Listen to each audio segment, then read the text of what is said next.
Hello guys and welcome back to this channel, where today guys I'll be showing you how to clip contents in Figma. Now guys, the first thing that you need to do is of course go to figma.com and you'll be greeted by a screen looking similar to this one. Now guys, when you're here you just need to go and log into your profile.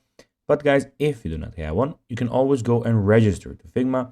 But guys, if you do not know how to do that, you can always go to our YouTube channel where we have plenty of how to Figma videos where you can see how you can do this.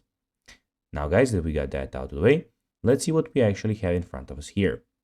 So as you can see here, we have, as I said, Figma official website where firstly you have your profile where you can see some themes that you put. So you can put a light theme, dark, or a system theme.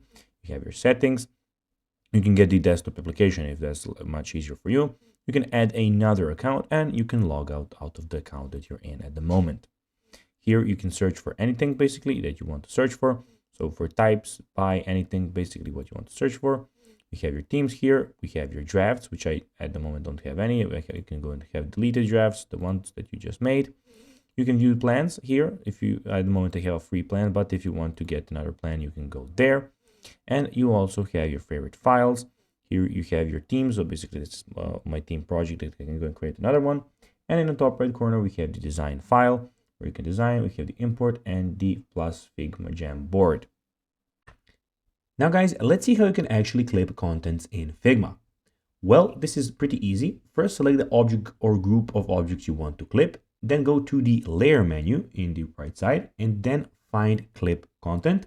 The alternative way is to go and click Ctrl, Alt, and C to do it like that.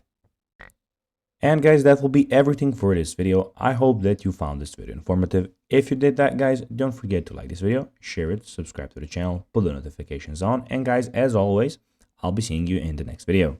Bye, guys.